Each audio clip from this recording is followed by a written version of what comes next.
Hey everyone, welcome back to another episode of Mitch's Minute. It's episode like 32? Something like that? Something like that. Yeah, hi, I'm joined with Amanda and Ren this week. Hello. So, this is also the first week of Mitch's Minute that we're back, and after like a stupid long break, and making 13 videos for the first week was fun. It was exhausting, but it was fun. Yeah. Just because it is our first week trying like all that stuff out, and it was like our first week kind of like dealing with like, you know, upload schedules and other shit like that. And as I post this, if you guys have not heard, or if you guys are not, you know, if you guys just haven't clicked it, we do have a Discord link, not in this video, I just realized. Oh. Wait, no, there is. Okay. There is a link, but is it a link to the current one or the old one? Well, we'll find out in the chat here in just a little bit. But yeah, no, this week was pretty good. There was a lot of. I'm just happy to be back, honestly. Like, and like we lost a few subscribers just because of like, a lot of people probably looked at their feed and were like, "Oh, I don't remember subscribing to this," and unsubscribed. So, yep, and that's possible. It happens, but you know, this is the season one of Save Point City. So I'm excited to see where it goes. I'm excited to see what changes we make. I do know we are trying to currently find a way to fit the streams to get Persona 3 back on. We just have to figure out timing wise how this is all going to have to work. So I will go and do my best to try to schedule everything out and try to see what I can do. But like it should be fun. And if you guys have any comments or any questions or anything like that, this episode we're reading off some stuff at the very end, or we can read them off like as they come out just to cover them. But Ren, what's the topic for today? Yeah, we're talking character building. So basically how we make a person inside of our brain that is not us, which is an interesting thing. We all share the context of doing it for D&D, but some of us also do it for other contexts as well, and it's just it's a kind of interesting thing. Yeah. I thought it would be fun to talk about. I am such a dirtbag that like you're like, oh, we use it for other contexts. I immediately went to like, yeah, like roleplay. I was like, exactly. I used to be like a light writer. I didn't really I didn't really like publish anything, but like in my spare time I would write a lot. Horrible stuff. I mean, every time you write, you're practicing writing. I'm currently trying to write a book. Who knows if the version I'm currently writing will ever see the light of day, but it's good to try and write it. Yeah. So specifically, we're talking about character development and like character arcs and characters. I think because I was like, oh yeah, I had this other. I'll just pull it up real quick. I had this other photo ready for this episode, and then I realized this is more about settings, which could be a fun, another fun topic. So yeah, the setting, the world building. Oh, that's a dangerous rabbit hole for any author. Oh my god. So. I'm not gonna lie. When you told us that this was the topic for today, I was very excited because it is something that I really enjoy. It's just building up characters or analyzing characters and figuring out what they work. But so I guess trying to I guess the way that we would want to do this is we would want to kind of give do's and don'ts or kind of work off of topics or something like that. Yeah, that makes sense. Is there anything that you guys wanted to bring up?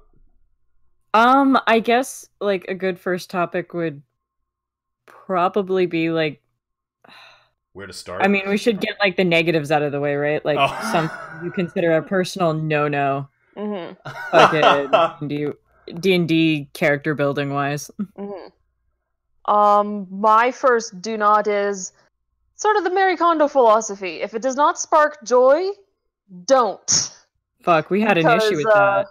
Yeah, because if you're like, you can write a character that you love to hate, and you can develop a character who's like detestable, but you love to play them or you love to have them in the setting.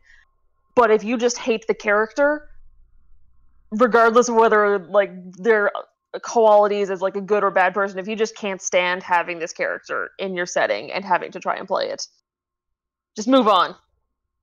If there is no joy in it, just move on. I would say that the biggest thing with that is we had a scenario where a player wrote a character that they weren't exactly inspired. Like they didn't look at that character and see like potential. And now, granted, I had asked the idea, I was like, hey, make a character, and if you don't really know what to do, like, don't worry, we'll build it up as they go along. But it never really got built up, so they ended up with this weird blank slate that didn't really have they had a few things, but nothing that like made the player happy, nothing that made the player inspired, want to, you know, go into this world and interact. And I think that in terms of D&D, the biggest thing with making your character is, I would argue that in a weird way, you should feel some sort of love for your character. You should feel some sort of desire to watch them grow and develop and fall and go through arcs. You should want to go on a journey with that character. In the same way that you would in a book, in a movie, in a game. You go through an arc. The characters goes through the hero's journey, and you know that's one way to do it, obviously. But like, you know, I do feel that like, if you want to play like, in the context of D&D specifically, let's say you want to try a wizard. You've never been a wizard before. Well, wizards have a certain mindset. They have a certain skill set, and I feel like when you start off, like especially when you start off like a character that you haven't really played before, I would say try either go big or go home. Well, because that's the thing. People who build standard sets, or you know, people who build like, I'm a wizard, my goal is to learn knowledge and all this stuff, like to have that as a base is great, but you have to love, it's a foundation. You do still need to build the rest of the house on top of it, right? And part of that comes from the adventure, and part of that comes from the player's own interpretation of the character's past, their history, what led them to that point. And I think that makes or breaks characters. I think that watching characters, especially players, or especially like even if I'm just writing characters that have hung out with the party forever and now they're going through their own weird fall, you know, it's always interesting to kind of see how, okay, that's another thing. If you're a DM and you're writing characters, do not be afraid if a character is liked to have them fall, but don't be too eager about it either. Build it up, slowly build it up. You have the best, the most tender meat is the ones that are cooked the slowest. And when it comes to falls, I'm not a cook or anything, but I mean, that's certainly an ominous way to phrase it, Mitch. Well, it's more like, okay, so one, like, you have to make the players care. And in D&D terms, very specifically, or even in books, making a character or making readers care or making players care will, if they can become attached to that, then you go ahead and you can do what you want to do with it. Keep them invested, have them go through that roller coaster, and at the end of it all, if they can put the book down, or if they can, or if the campaign ends and they look at their experience as a collective and says, hey, this was worth it. I felt something. I became involved with something. I did this. Or if you look at, let's just make up a character, right? So let's call him General Reeves. Okay. General Reeves, he's been your buddy, dude. When you were starting off in that starter town, he helped you out. Like he didn't like go into combat with you, but like he got the reinforcements and put out the forest fire and stuff like that. You're like, Reeves. Yeah. Reeves is an older character. He is he is like what your characters might want to be. Like maybe he's like an adventurer who like is an experienced character, or he's just some dude who like is just experienced. You have them be, or better yet, he's a rival around your same age who got a kickstart on the adventure, and over the course of time you see this character go through, and you can have it so that they're built up in such a way that they're constantly helping you from the side. You can have it so that like maybe you guys succeeded in something that Reeves didn't, and that can be a bit of tension between the two of you guys, but one that can be resolved. And you sort of like build the bonds between characters. Right, and you want it to be in such a way that like you can have it so that maybe he's tinkering on, or tinkering on like falling a bit, or teetering is the word. Or yes, he's not actively trying to do it. Right. Or maybe like you could like say something to him, or like have those interactions, make your characters care about Reeves, so that like he will join you later, or that he will, he won't fall from grace, and and have that character go through that arc with them. Yeah, I mean, especially since D&D is so character focused. Like, we do have the big arching plots, but it's a role playing game. We're there to play the characters. It's yes, and I think that at the end of the day, like when you are building a character specifically from the writer's perspective and not like a player's perspective, the thing you need to keep track of is, yes, it's okay to introduce NPCs, or it's okay to introduce side characters, but you always want to make a few characters that like the party's happy to see. I run a campaign where there's a lot of people that the players see who are miserable when they see certain characters. Yeah. When Paka can go fuck himself. Okay. and I will cover that. I will cover that a little later. Someone remind me about that, and how I worked a character from just continuously. When you're so vengeful that your character dies fucking twice and is still like, I'm gonna come back from the grave and fucking kick your ass. I will talk about Paka later on when talking specifically about like building a good rival, or building like a good villain. Yeah, because that can sometimes be a bit harder than writing your main character. Because you gotta balance, like, people enjoying them being there, but still also hating them, like, trying to get that mix. Yeah. That being said, let's start off with, because we're 12 minutes into this already. Let's kind of talk about like building your first. Build it, because a lot of people, whether it's D&D, whether it's writing, whether it's whatever, most people have some level of base in their mind, but the execution can sometimes be a little off, or maybe it's not exactly what they want, or what do you think makes a good character, like a good base character, a good hero, a good protagonist?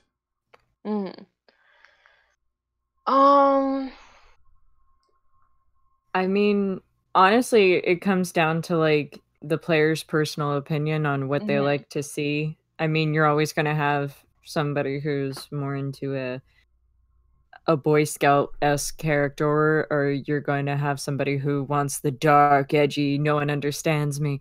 And you're going to want that for each individual. They'll all want their own separate thing. Yeah. I mean, honestly, as long as you get to like plan out your character, and you and your DM should honestly sit down and discuss how you want your character to grow, where you want them to be. As long as you are figuring that out and you're not taking away from someone else's growth, I think you're fine. Because there's a lot of players that are just like, oh, well, I'm the main character. And it's like, well, no, you're a main character. You're not the main character. This is an ensemble piece. Yeah, there's 4 other players at this table. We're not all here to, circle jerk you, dude. Some of us also want to, like, have our own fun. Yeah. And honestly, I think it's up to the player, but as long as you're willing to let your character grow and you understand that your character's not going to be the same person that you go in with, I think you'll be fine, honestly. Yeah. I find, like, if you're having a bit of trouble, like, trying to figure something out, a good place to start with is, what does this character want? Like, either it's something they want to get or something they want to do. Like, give them an objective. People are not always, like, these aimless people who just follow the whims of the plot. And, like, that objective can change with time. Like, that desire can, like, maybe it can diminish or it can change into something else. Or maybe the DM will work with you to find a way to actually, like, achieve it, to, like, but so long as it's something, like, they're still doing that with the other player characters, of course. But, like, just, like, the character does not exist in a void, is basically. Like, there is something out there in this world for them. What is it? What? Oh, you can hear my cat? Yeah. Yeah. Yeah, that's Zalia. She's a talker. Sorry. But, yeah, I mean, like, your character's gonna grow. You gotta understand that, like, they're gonna grow and you might not know where they're gonna be by the end of that campaign, but as long as you're willing to help other players grow and for them to help you grow, I mean, I think that's great. Honestly, like, you might not know where you want your character to be, like, by the end, and most people don't know where they want to be by the end of their own personal life or adventure. But I mean, you can figure that out with your friends and their goals and your DM, and fucking you can make a cohesive story where instead of being just about you, it's about the team. Yeah. I would almost argue that in terms of, like, when it comes to D&D, when you make your first character, or when you make, like, a character in general, I always would argue that you need, like, absolutely need to like aspects of your character. Oh, yeah. Absolutely. Like, that's part of why I said the spark love. joy thing. You need to, like, at the bare minimum, you need to tolerate them. I would also but argue... you would want to like at least something about them. I would also argue that specifically in D&D, you need to make sure that, like, whatever race you pick, you understand their, like, depending on your DM, obviously, but, like, you have to understand aspects about that race, or and understand, like, how it functions, how it works, like, not to like metagame or dumb shit like that, but it's more like you want to make sure that whatever you build in terms of a backstory kind of fits towards, like, what your goal is, or to fit, like, where you stand. One of my things that I actually really personally don't like when it comes to characters that my players will build, or sometimes characters I write, is over time I'll look at, like, what's their backstory, like what exactly, you know, what exactly are you bringing to the table. And one of the things that I've kind of grown to hate is there's too much pre-established things. There's too many. My parents died in a fire caused by a demon or dragon, or they died from raiders, or I was a slave that was freed by a freedom fighting orc, or some shit like that. Like, it's always something too much. And I think, and when that happens, a lot of times people, especially players, because they're already so fit and fixed in their ways of how that character needs to develop and how they want to develop, they don't view the natural changes as something positive. They don't view, like, how to word this, a lot of times they're so set in how they want the development to happen that they don't open up the possibilities to what could happen. Something as a dungeon master you learn real quick is that players do not do what you think they're gonna do. They're not gonna fucking sit there and go through the story that you anticipate, because one, players in D&D obviously are they're more open range, they're more free. They'll normally come up with solutions that you don't think of, and because of that, you kind of just have to. Half of D&D is planned, and half of D&D is improvised. Yep. And when it comes to that, like, I feel like the best players I've ever had have been people who are willing to roll the punches. They're people who are willing to take a look at the situation, understand that some changes need to happen or that some goals need to occur, and kind of roll with that and go the way that it should in terms of the natural progression of things. And obviously they'll fight you on some things.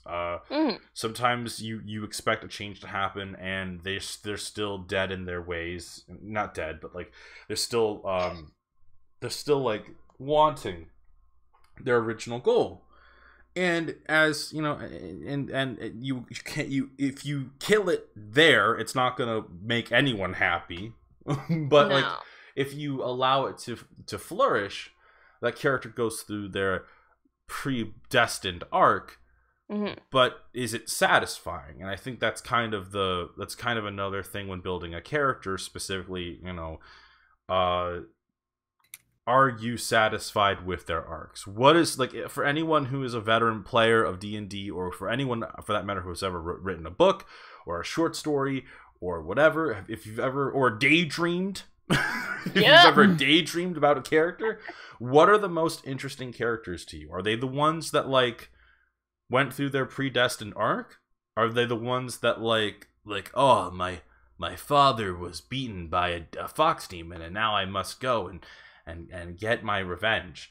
And they go through their motions, and then they just do it? Or is it the characters that realize things on their adventures? The characters that have, is it the characters that have coming of age kind of aspects of the adventure? Is there like a sense of genuine change, perspectives that are widening in a wider world? Is there something more to build?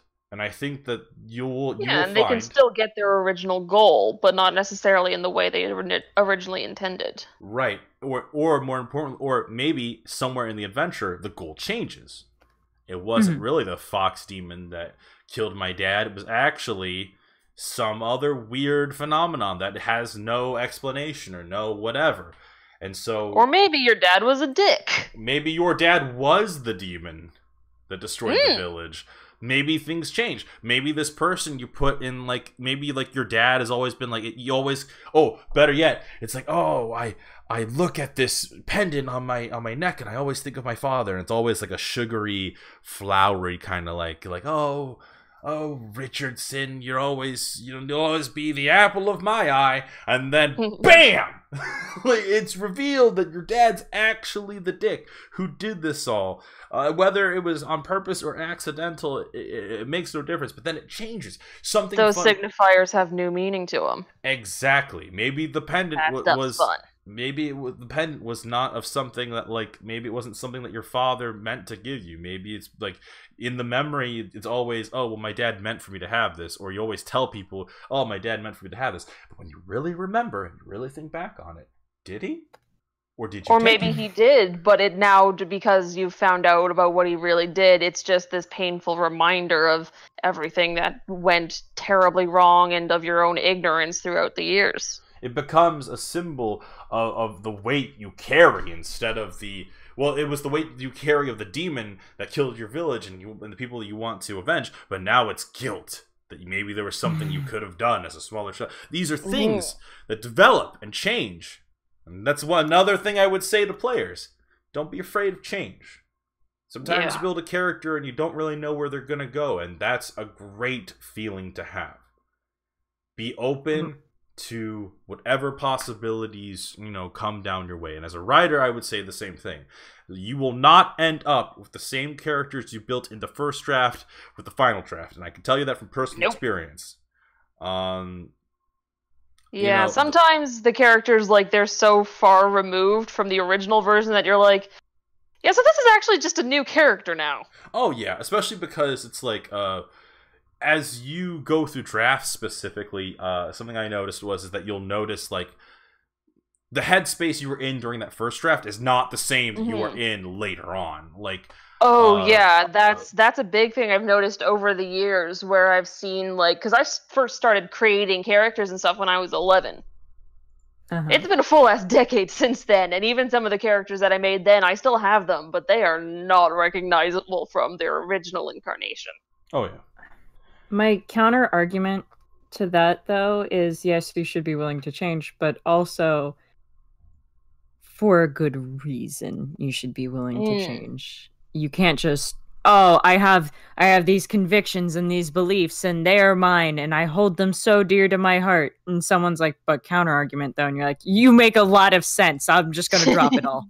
Yeah, good point. Unless that sort of thinking is a pre-established part of your character, and that's like maybe they do that a lot, and that's an aspect of their character. Yeah, but if it's something just like, oh well, like this is my religion and this is my God, and I care deeply for them, and I'll never abandon them, and then someone's like, yeah, but atheism though, and you're like, you're pulling from a very specific example right now. I am. It does feel a little bit like that. I am. You're pulling from a very specific example of a very specific session where me and you had a literal chicken fight about whether. Wait, what? Yeah, it was.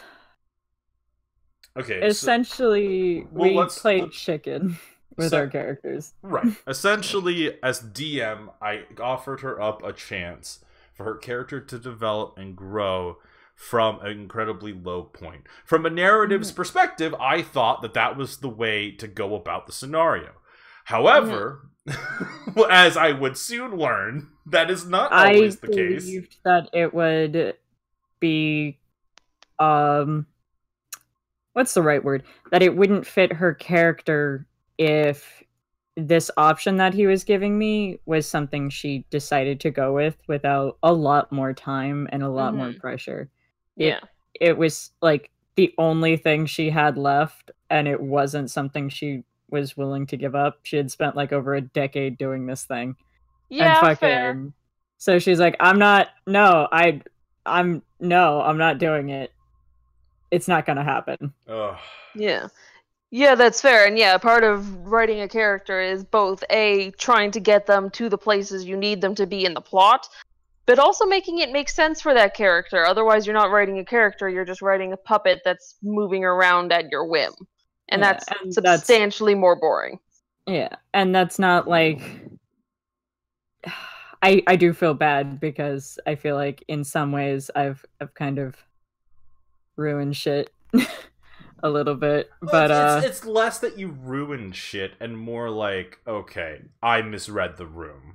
I misread the situation as your DM and was like, okay, fucked that up. Like, I sat there afterwards and was like, Jesus, tap dance of Christ. Okay, for context, she killed herself. That's I did. Oh, joy! I straight up went, your option is false. I don't care. I'm out. Bye. I wasn't okay. And if that's like if that's the thing the character genuinely would have done within the context, good on you for following through. I mean,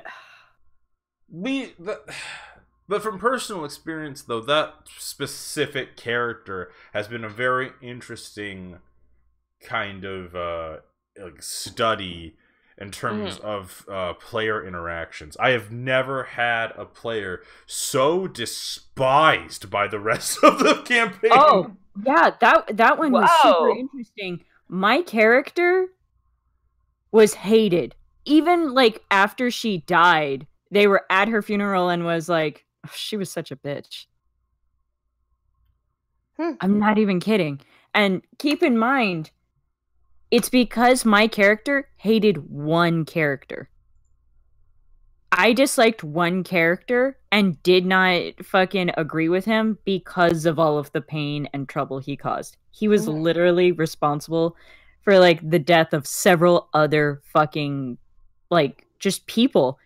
And my character's like, I'm not dealing with your bullshit. No, fuck you. And it was enough to get my character hated. It was crazy.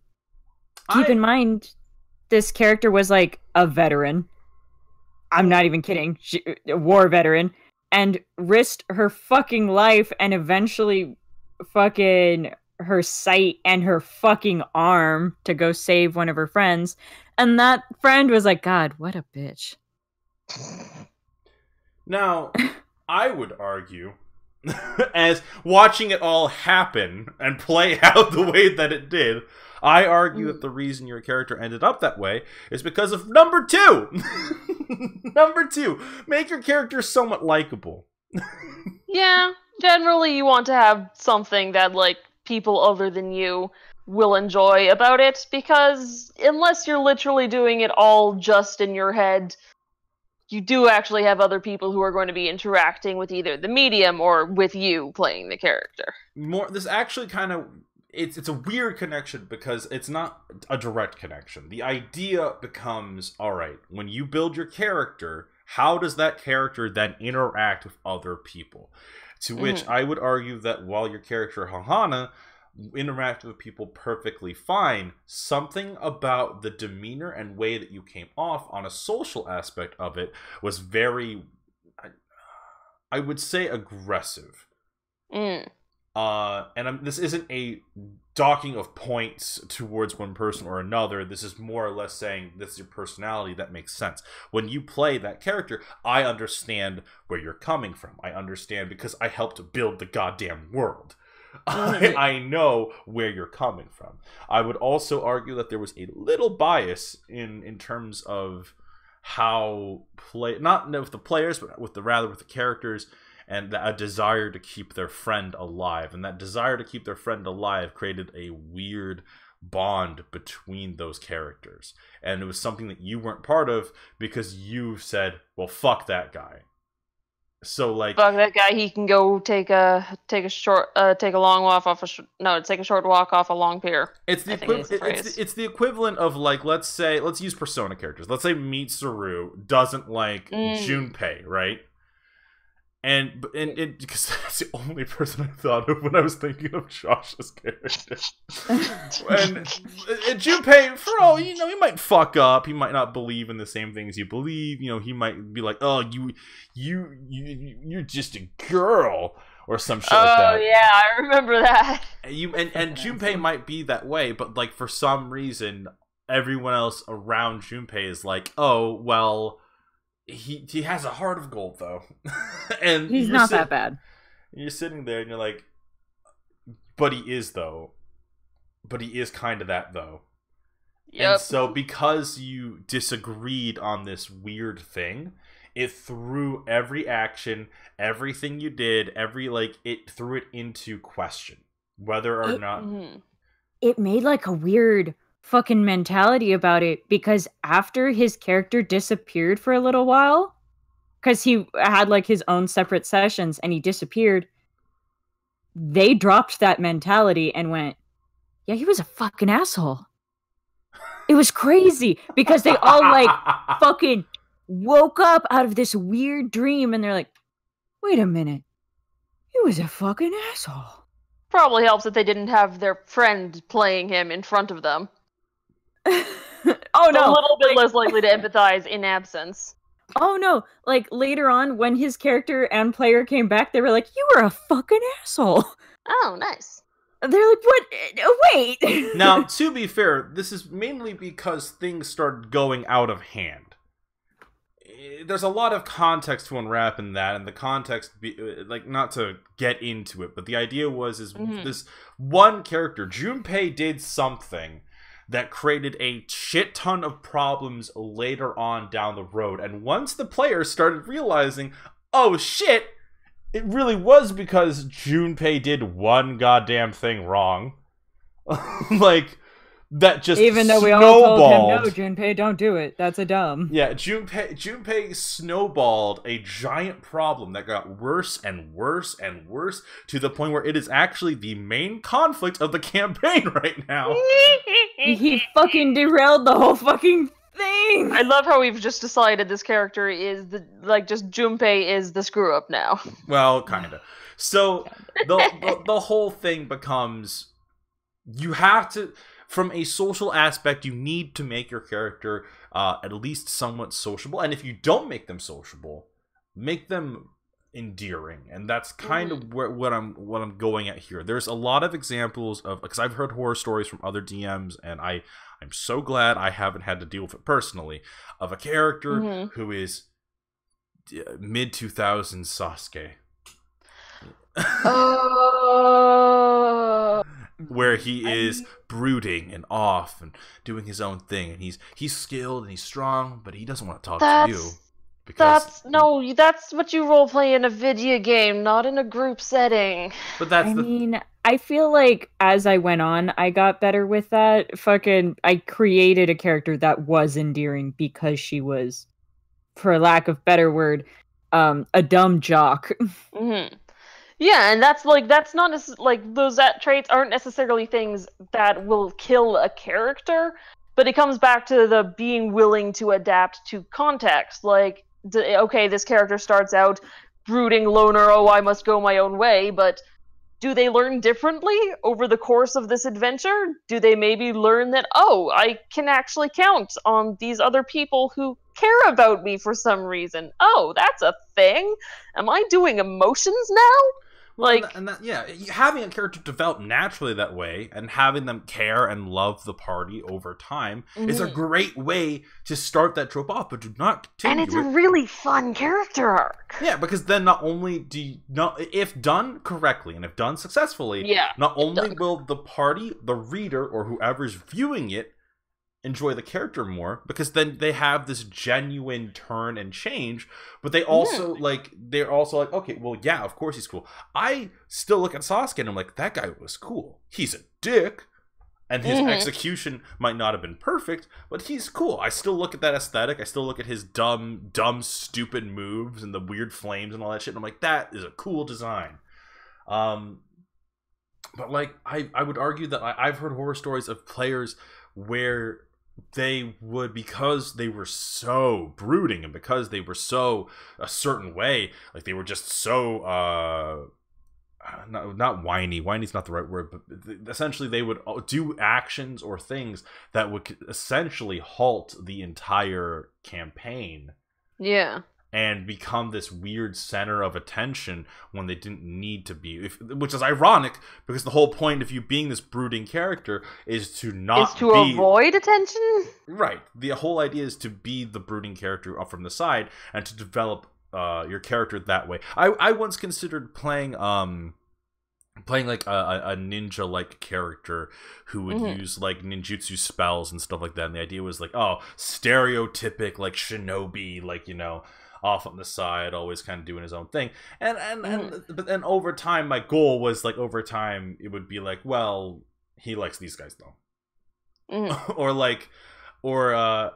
you could also do it kind of in the opposite direction. Instead of having it being like a brooding character, you could have it be like a grumpy old man. I always liked the grumpy. Oh, I love grumpy old man finds like found family or like finds small child, and they're like, well, shit, I guess I have to be dead now. Right. I like grumpy small mage characters, old man mage characters. Those are fun. Yeah. You love a good curmudgeon. Yeah, and that's just, you know, I feel like when, like, to kind of sum up number 2, the whole thing I would say is just, you know, make sure when you're building your character, even if they have those traits, even if they have, you know, even if they're a grumpy old man, even if they're, you know, whatever, they still have to carry themselves in the sense that, like, you have to remember that you're playing a game with other people, and you want to be able to interact with those people, because otherwise the experience is going to be miserable for you. And everybody else. Exactly. And that becomes, you know, that's the problem. And there's nothing wrong with building an over-the-top character. I cannot tell you how many times I've seen over-the-top paladins, fighters, mages, whatever. I mean, the last game I played before I joined your one, I was playing a half-orc that was, like, sort of basically... She was the one with the Russian accent that she was actually... I revealed later that she was faking it because she'd faked her death and stuff like that, but, like, her whole thing was, like, she is, like, grumpy old spy lady on the side, but also she's like, oh shit, there is, like, this person is, like, a literal child. Okay, let's just get you out of danger lines here, and, like, okay, let's just get you over there. Oh, come on, why aren't you guys eating? Come on, do I need to mother all of you? And it just sort of, like, You have It spirals.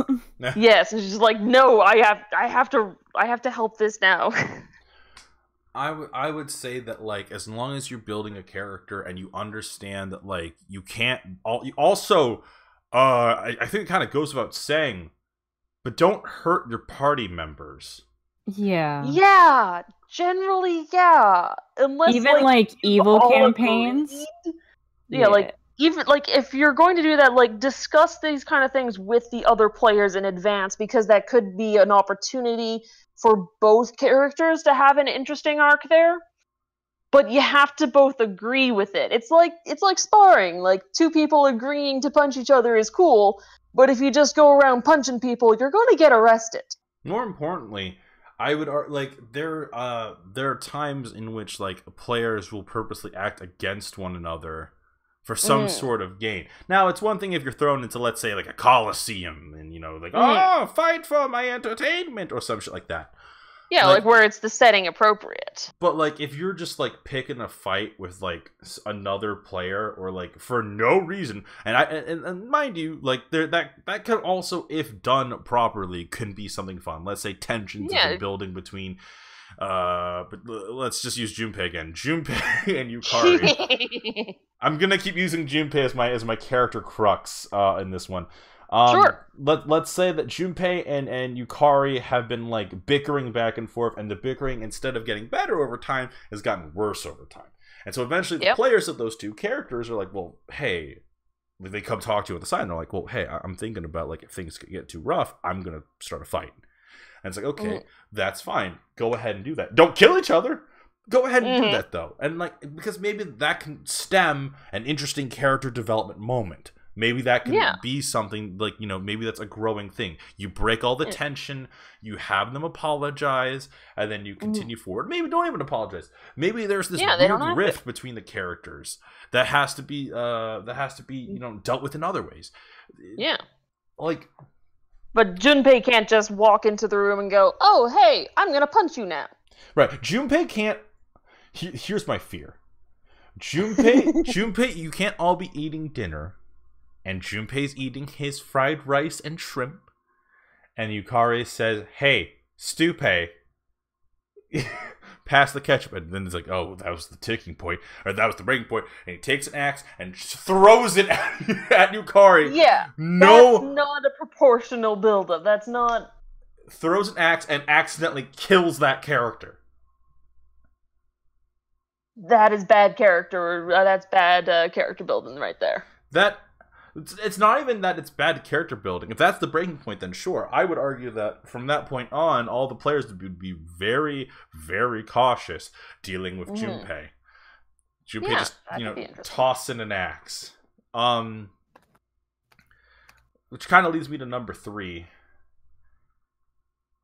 Number 3 of characters' do's and don'ts when building your character. Please, for the love of God, don't min-max. And this is just a personal one, but hear me out. I've had players do that on me a lot. There is a difference. Okay, so let me put it this way. In a video game, when you're building your character, I get it. I understand. You're building essentially an ideal version of your character. And I super get it. I fucking play FF14. Right now, I'm trying to get my defense stats as high as I can because everyone else is counting on me to do my goddamn job. And I get that, and I do. But this is D&D. This is writing. This is just in general. You don't make your character for. And this isn't. Mind you, this is a play style gripe. This isn't a fucking like. This isn't some golden rule that must always be obeyed. Right. If you built your character where it's like, I am great, strong barbarian man. And I am the greatest. My name is Gromash, and I ride giant triceratops, and I eat meat, and lay with many maidens and shit like that. If that's the character you're building, go right on the fuck ahead. But there has to be some kind of flaw with the character, and I do not mean this in the sense. Yeah, a character that has no flaws to them whatsoever, like not even personality flaws, it's not great, It's not great, and I mean this specifically because of paladin and fighter players. I've noticed every now and then I'll have a couple of them. And something that I'm noticing specifically is that they're like, it's like, oh yes, I am great at combat and only combat, and that is it. But the point of paladin is that you're a person of like the people, protecting the people, championing the cause. Well, you can't just be I stab things. Well, that's called Oathbreaker. I've actually had a really interesting thing happen with my paladin, in which his whole characterization was that he was essentially adopted into the church, and he had a very like obligational appreciation, but like as he's going through his quest, he's having like a born again moment in which he's like, I actually love my god. I actually like him. Oh. Because it was more of like an obligational, yeah, I guess I'll do your fucking shit. And now it's like I'll totally do it. Yeah, let's go. Okay. Yeah. That could be a kind of cool way to develop a character. Yeah. It's nice to see, honestly. I think that at the end of the day,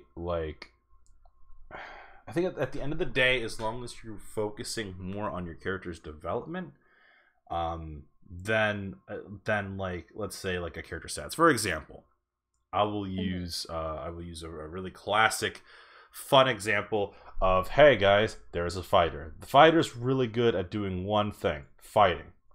Yep. Me. But what else is there to that character? What else do you design within them to make them interesting? For me, I always like the gimmick that a fighter is really good at fighting and not great at talking or communicating with people. I love the idea of a character who's just like, I'm big bad, or not big bad, I am big strong guy but horrible at communication. And it doesn't necessarily need to be that they're dumb. It's just that maybe they spent too long training and not enough talking to people, and now they're like, oh, I want to make friends, but I don't know how. Or they're just awkward, where it's like, aha, this reminds me of the time that I once beat a bear for its piss, and then everyone's like, what the fuck was that about? Like, they just don't have the social cues or know when it's like okay or anything like that. Like, those are interesting characters to me. Or having a character that, I know this one's a very interesting topic, but a bard that isn't super into wanting to fuck everyone all the time. Yeah, I would love that. That's nice. I would love a bard that loves music. Yeah, generally. I have a okay. She does do the flirting thing every once in a while, but she's not like most bards in which she's like, oh, I'll just fuck everyone. A lot of what she does is that she plays music as a talking point to make friends. Yeah. I've been so in love with Cass in Breath of the Wild lately, because there was that period of time in the Breath of the Wild playthrough where I had to grind a bunch of shit out to get the Master Sword. And I had to do it all off camera, and one of the people I just kept running into was Cass. And Cass is for those at home who don't know who Cass is a giant Rito, a giant bird man who plays his accordion. And when you're walking through the woods, or when you're walking through the plains, or riding on horseback, you're trying to get to the next location, every now and then you hear his theme from a distant part, and you're like, huh, Cass is nearby. Let's go see what he's up to. You fucking divert a bit. You talk to Cass. Cass tells you about a puzzle. He's a very kind, gentle soul, and he tells you about the lore. And the thing that I love the most about Cass is that he's kind of just there to share lore and express these things, express songs. His whole gimmick is that he learned how to play, and he just, he's there to kind of pass these stories on, this lore on through song. And that's something I really like, and I wish more players would be like that. Unless let's fuck everything. I get it. You have a high charisma stat. A bard is kind of being a storyteller. You'd think that you'd want to I feel like it would be a fairly logical place to go with a bard, is being the storyteller, being a history keeper, being stuff like that. That would be that would be a cool thing to do as a bard. I want a bard that's just in love with, like, I don't know, music, adventure. Yeah. Because, I mean, my bard's really good. Her backstory is very sweet. She was a merchant. She fucking, like, she was a merchant and people would come into her shop all the time. And a lot of the people that came in were bards because her family owned, like, an instrument shop, and they would come in and they would talk about their adventures. And that's why her character wanted to be a bard, because these bards would play it up and fucking over traumatize it to fucking and romanticize it. And she just fell in love with, like, these overly romantic adventure stories. Yeah, she just wants to have a good time. I would also argue that maybe one of the better bards in fiction would be Brooke, the character from One Piece. Oh yeah. Where he's really good. He's really good at playing music. He's super solid, and when he does hit on women, it's not great at all. He always ends up getting, like, hurt or something like that, and it's fun. He's a fun character, and I would rather have that fun character, because this complaint mainly just comes from seeing a lot of the same bards, seeing a lot of bards who follow the same trope ends. Yes, I sleep with many women, but let me tell you of my tragic backstory of how I used, of how my village was attacked, and I have no sense of trust, and I use women and drinking and song to truly fill the hole in my heart that was my family, or da da da da da. And it's always, and that's not necessarily, like, inherently terrible, but it's very done, and it's not necessarily done well a lot of the time. I feel like a lot of people kind of forget you're building a person, and, like, when you're trying to build a character, you're building a person, not just, like, a grab bag of traits and a list of items. Yeah, I mean, that being said, when it comes to characters nowadays, like, especially, like, I haven't been a player in a campaign in God knows how long. But, like, when I build, like, these fake characters, what I'll do is I'm going to build an orc wizard. I'm going to build like, dwarf warriors obviously played up a lot, but, like, I like that still. Yeah, but that's a thing, is that if you are playing a D&D character and you are race specific, maybe take into account what that race is like. They grow up in a different culture. They're not always going to, like, play however you just feel like. Sometimes they have, like, a specific culture and a way they do things. I can't think of the name, but that bird race that can't speak for itself and can only repeat what it hears from others. Really? Like, yeah, it's part of, like, a curse. They were cursed by the Raven Queen because they could not think for themselves, therefore they never would again. They would not talk for her, stand up for her and speak on her behalf, therefore they can't for themselves. Kenku, thank you so much. Yeah. Oh, the Kenku. Yeah, and it was, like, part of their lore, and if you're playing a character like that, you can't just go in and be like, "Hello, my name is so-and-so." And yeah, I don't think I've seen anybody play a Kenku and actually integrate that. Well, it's really hard because you're essentially a voice recorder that can only play back certain words. It takes apparently a really long time for a Kenku to even say its own name. What if you... I mean, could they learn, like other ways around the curse? Could they learn sign language? Could they write?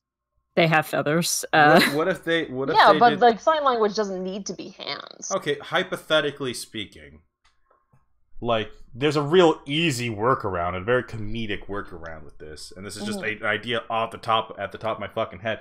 Couldn't you make that character a bard and then have musical notes to then denote, like, emotions? So, like, like, it's like da da da da da da, like, the idea is, like, a little agreement. Just... Yeah, and when they're, like, feeling like blah blah. Yeah, exactly.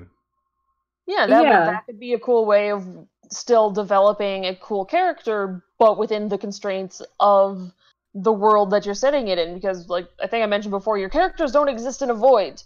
There is a whole world and society and cultures and stuff that they exist in. No, obviously, Yeah. What are they? It would take a lot of work, and like right out the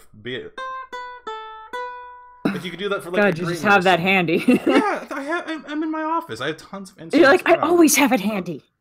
But like you could do something where it's like you could do something where it's like agreement would be something done like that, like something short, and then like and then like doubt could be or like yeah. Like, from what I understand, it's really hard because most characters, when they play a kinku, they're always thieves. Because it's also part of their lore that they always have a hard time figuring out things for themselves. They could not think for themselves, therefore they never will. They have what they had, like, hundreds of years ago, and that's it. So it all sounds new like technology that would actually be like a cool thing for like a cleric or a warlock or like a All paladin where they're new, like like- being guided by their or by their patron. So everything new that they bring into their life and into their society, they've stolen. So it's hard for them to like sort of stand up for themselves, and like it depends on which version of D&D, because the Raven Queen's a more recent thing. So like older kinkus, you know, they were birds. Yeah. Newer kinkus are more like specified. But what I'm essentially getting at is, depending on your race, do some research. If you want to be a Disney princess and you want to be Belle and you just want so much more, and you want to be Ariel, and there's so much out there in a different world, and I want to go explore it, then okay, go do that. You can be curious. Everybody's curious. Every race has a curious character. But understand that, like, even though Ariel was curious, she still understood everything about being a mermaid. Yeah, and like the way she filtered stuff from like the land world was like the way she processed that, and what those things were was very much filtered through what she knew from living in the ocean. Yeah. Like she's very curious, yes, but that doesn't mean that that she doesn't have that cultural background that informs both her knowledge and her decision making. Yeah, like all I'm asking is that like you take into account your race's like background and like specific things from your culture. For instance, Goliaths are usually known to be way more aggressive and they'll fight for dominance. It's like, and if you're not fighting for dominance, then you're considered weak and a pushover, and you're usually bottom of the food chain. So to have a Goliath that's just very gentle and just so sweet is very odd. I mean, you can do it, but you would need to. You can do it. I'm not telling you not inform to. How they exist in their own society. Yeah, you just need to Maybe they're a bit of understand an that. outcast. You just need to understand that because you were the weakest Goliath, you were essentially like a second-class citizen among the Goliaths. You were weak, therefore you're not worth anything. It's just how the Goliaths work.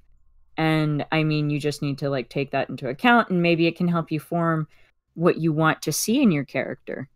And like how they grow and stuff. I mean, that's just my opinion, is that you need to sort of take these ideas into account. You're not going to have one idea without some sort of repercussion, if that makes sense. Yeah, you just like, when you're doing something, maybe do your background reading a little bit. Yeah. That's all. Well, and then it also depends on, like, you know, obviously the DM will have their own world that they build in sometimes, and so it's kind of hard to. It's really dependent on your DM. But I will say this. The fourth and final thing I would say when building a new character or building your fictional self, as the title suggests, is to have fun. Yeah. You can play an edgy lord and have fun. You can be a grumpy old man and have fun. You can build a character that's unique and interesting to you and your friends and still have fun. You can still have fun by playing even just the basic bitch warrior that maybe develops over the course of the adventure. As long as you are having fun with the character, you will find ways, like everything we talked about today will essentially be okay. If you can find way to have fun with your rogue or your ranger, I mean, for fuck's sake, one of the things I hate to hear is that rangers are like this, like, you know, rangers are a worthless class because they don't hit as hard as everyone else. Well, no, rangers have tons of other shit that they can do. Not the purpose. Well, like they just like that's like saying that a healer class is bad because they don't do as much DPS. That's missing the point. Well, you'd be surprised. I've heard that argument many times, especially like when it doesn't surprise me that it exists, but it's stupid.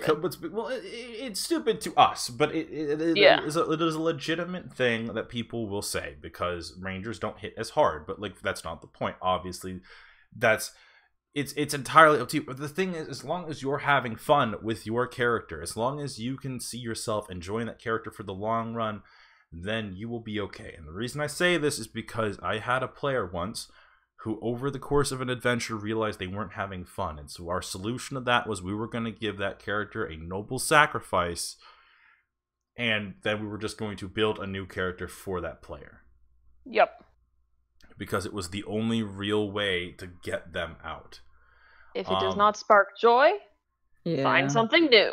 Exactly. It did not spark joy. Sometimes, and that's the thing, sometimes you'll start off, the thing I would never want my players to do is to play a character that they're just not inspired by anymore, but for some reason feel they must play it because of this weird contractual obligation they have with the character that they've built.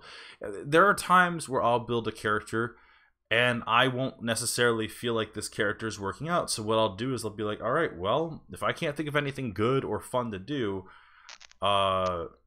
it's time to kind of look over the arc, see where it kind of stands, talk to the DM. Very important, talk to the DM, see if there is an out, and kind of go from there. If your DM tells you there's not an out, I hate to tell you this, they're not doing their job. Because there always should be an out. You should never force yourself to play a character you do not want to play. Also, like, literally, how easy would it be for them to just, like, maybe scale up like a danger rating or something and have it maybe slightly target your character just a little bit more than normal? Right. That could be a thing that happens. It doesn't even need to be, like, a big event if you're just trying to get rid of them. Though if you want to do a satisfying ending, you might want to, like, put a session or two's thought worth into it. Yeah. Gronson said, "I'm playing a ranger in a game, and I am the only reason we can avoid enemies and have been surviving in the wild as long as we have." Exactly. Yeah, I mean, I play a huntress in Pathfinder, which is a very interesting class. It is a ranger druid mix. The idea is that two parents got together. One was a ranger, one was a druid, and they make a huntress or a hunter. It's someone very knowledgeable about, like, the wilds and can connect with it and has, like, a hunting partner. So, you know, a familiar, but also has, like, the skills of archery and shit. And nice. I love a good trap arrow. And not to use Usopp again, or not to use One Piece again, but I'm going to talk about Usopp real quick. Usopp is that dumb ranged character that shouldn't work, but somehow does because he's a gimmicky character. Oh, yeah. Yup. And this isn't specifically to Ranger, but he survives 2 years in a giant jungle and learns tons of cool shit and uses that all the goddamn time. And it's real neat and cool to look at. And for those at home who haven't realized it yet, I have been on a weird One Piece kick for like a month now. Yup. We recorded something today. And I found something that we could record on Tuesday. That'll be like a real fun time. Oh my god. I know. Amanda says, "I dread this coming." You have no idea. The episode we did today was real funny. I had a blast, and I hope that comes. It up was soon. very funny. Oh my god. No. Half off Bear Grylls. Fuck yeah. So- I love being a badass huntress. It's the greatest when you're in the middle of the fucking forest and you're just like, why are you guys so slow? Fucking, what, you can't just walk casually through the fucking 10 feet of snow or fucking Like Legolas. briarwood? Ugh. I want Sucks. Yeah, wasn't that like a scene in Lord of the Rings where Legolas is walking on snow going, oh, why are you guys having so much trouble? And they're like, screw you! I think what I would love is I would love to build just a large ranger, like whether it's an orc or a Goliath, just someone who's just very large and throws axes instead of using a bow and arrow. That could be neat. I don't know. I always liked that gimmick. Yeah. That being said, though, guys, I think we've been doing this for an hour, and we did kind of get off topic here and there, but A little bit. nothing crazy. Coach.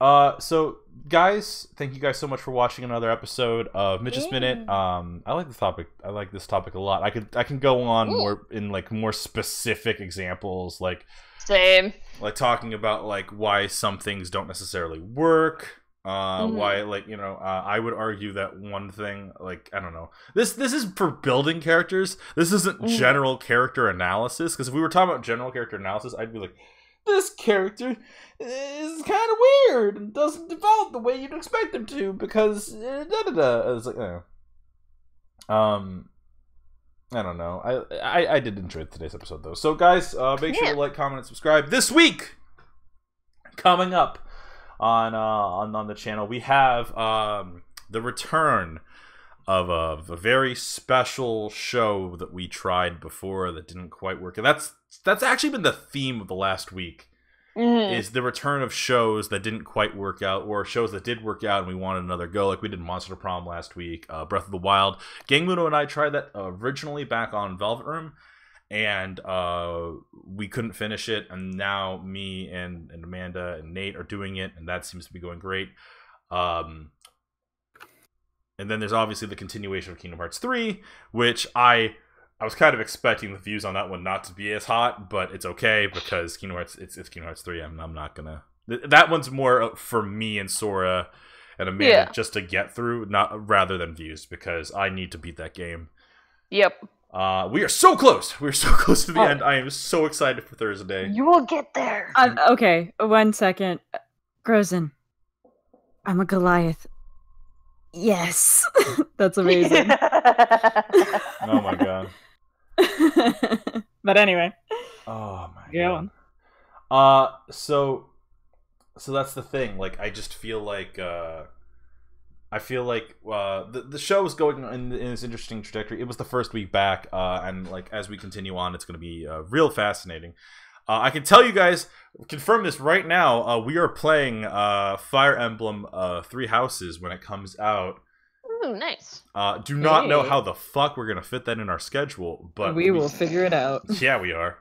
But yeah, guys, I hope that this first week back has been real fun for you. It's been real fun for us. And it's nice to be back. I cannot. Oh, yeah. It's nice to have like this project to work on, and to know that we make you guys like laugh, and like I got to admit, every comment that we've gotten in the last week, like in all, like most videos got like some level of comment. If you guys keep commenting on our videos, it's easier for YouTube to pull that shit up for people.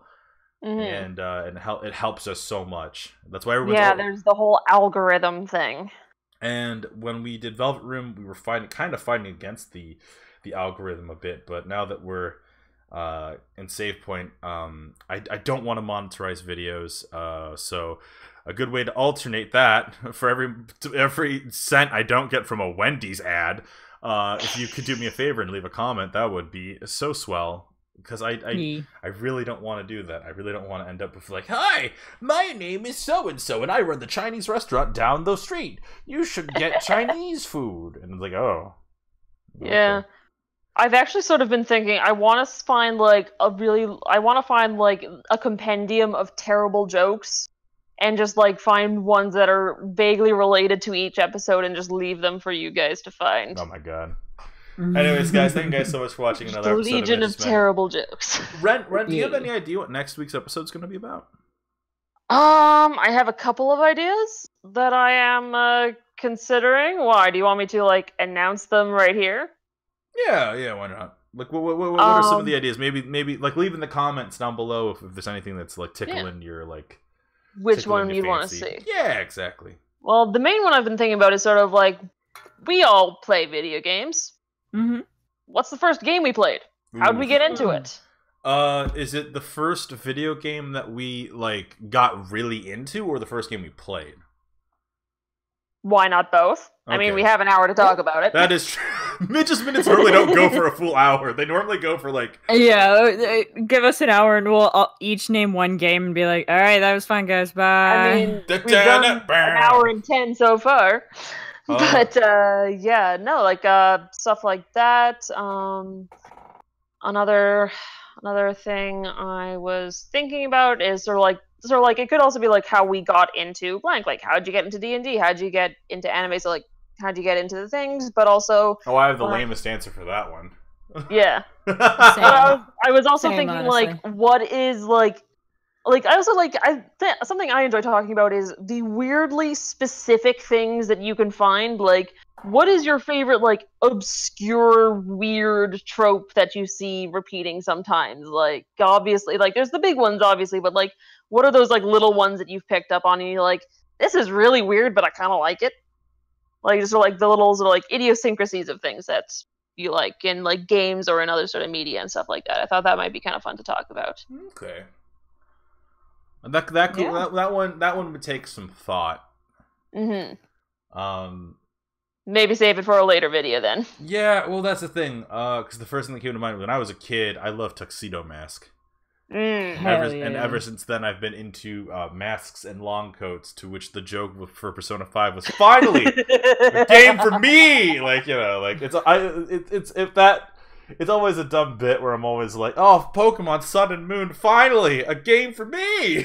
Like I don't know. But anyways, guys, we'll catch you next time. Thanks once again for listening in, and our sponsor this week is no sponsor. So go ahead and send us. If anything, I'd say send us emails to Save Point City. Be like a fake sponsor. Like give you something to read. All right, catch you guys next week. See you.